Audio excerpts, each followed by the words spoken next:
Saya Ibu Fulan ingin bertanya, pernah seorang sahabat saya melihat postingannya di FB tidak pakai jilbab, selalu dia buka tutup jilbabnya. Saya tanyakan kemana jilbabnya, dia bilang yang penting hatinya baik. Bagaimana nih menurut Pak Ustadz? Saya khawatir nanti anak dia nggak pakai celana. Ini kan emaknya nih. Pepatah kita mengatakan kalau anak kencing berdiri, maka cucunya kencing maraton. Ini sekarang emaknya nih nggak pakai jilbab, nanti anaknya nggak pakai celana. Pas ditanya anaknya, kok nggak pakai celana? Yang penting hatinya baik.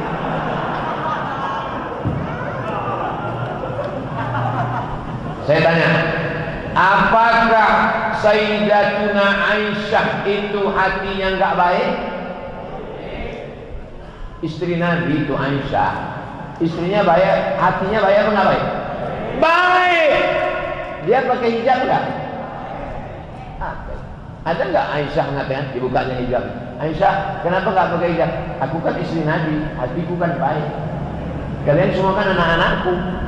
Wa azwajuhu ummahatukum, istri Nabi itu adalah ibu kamu. Aisyah itu ibu kita, tapi dia tetap pakai hijab. Kenapa? Allah yang nyuruh. Ya ayyuhan nabi, wahai Nabi Muhammad SAW, qul li azwajika, katakan kepada istrimu, wa banatika, katakan kepada anak perempuanmu, wa nisa'il mu'minin, katakan kepada perempuan yang beriman, yudnina alaihinna min jalabibihin, hendaklah mereka memanjangkan kerudung mereka. Dulu kerudungnya tutup kepala, tapi lehernya nggak kelihatan. Pakai ini. Itu pakai cadar itu kan tradisi jahiliyah. Pakai cadar, pakai jilbab itu tradisi jahiliyah. Dulu turun ayat, khudhu zinatakum inda kulli masjid. Kalau kamu mau ke masjid, pakailah pakaian. Kalau kamu mau ke masjid, pakailah pakaian. Apa maknanya? Waktu itu orang jahiliyah tawafnya uryanun talik, telanjang bulat. Orang jahiliyah dulu nggak pakai pakaian, maka datang Islam mengajarkan pakaian. Maka setiap mau ke masjid disuruh, ya ayyuhalladzina amanu, hai orang beriman, kalau kamu mau pergi ke masjid, khudhu zinatakum inda kulli masjid, berpakaianlah. Itu ajaran Islam. Jadi jangan ikut-ikutan status orang, itu yang dia sampaikan. Bacalah Al-Quran, ngaji sama para kiai, para ulama. Assalamualaikum Ustaz. Waalaikumsalam warahmatullahi wabarakatuh.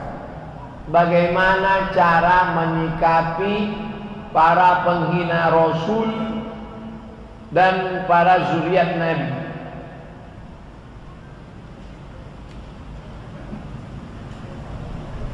Kalau engkau punya kekuasaan, kau tegakkan hukum.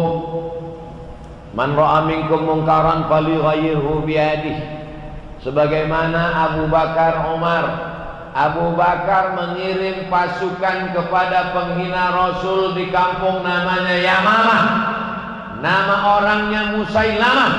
Kirim pasukan, dipancung kepala Musailamah. Yang memancung namanya Wahsy. Wahsyilah dulu yang membunuh Hamzah bin Abdul Muttalib. Tanganku ini dulu yang memancung kepala Hamzah. Hari ini aku memancung kepala Musailamah. Kalau dulu sebelum Islam ini memotong kepala sahabat Nabi, paman Nabi. Sekarang setelah Islam ini memancung kepala musuh Allah Subhanahu wa taala. Kalau sanggup punya kekuasaan. Yang tak punya kekuasaan, fabilisan, dengan lidah. Jangan hina Nabi, jangan hina zuriat Nabi dengan suara. Tak juga sanggup, takut dengan mulut, dengan hati, diam aja. Kalau kau tak sanggup membela, diam. boykot. Jangan lagi pakai mobil Prancis, jangan lagi pakai deterjen Prancis, jangan lagi pakai susu, teh, kopi Prancis. Pakai aja kopi tai musang.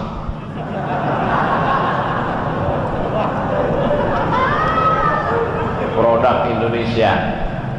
Namanya aja itu kopi luwak, sebetulnya mereknya aja, bukan tai musang. Kalau memang betul kopi tai musang itu satu gelasnya $100.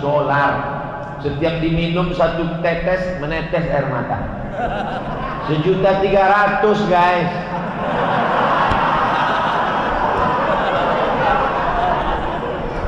Jadi apa, ketika Denmark dulu membuat karikatur Nabi, Denmark dulu yang pertama, waktu itu Syekh Muhammad Said Ramadan Al-Buti masih hidup. Coba ketik di YouTube Syekh Muhammad Said Ramadan Al-Buti, orang Suriah, ceramahnya lembut. Syekh Muhammad Said Ramadan Al-Buti kalau ceramah lembut. Assalamualaikum warahmatullahi wabarakatuh, lembut. Tapi begitu dia cerita tentang penghina Nabi di Denmark, hadzal fa'rul qadar, kata dia. Ini adalah tikus-tikus yang kotor, najis. Jangan kalian biarkan produk-produk Denmark berada di rumah kalian, di WC kalian, di kamar mandi kalian. Illa Rasulullah.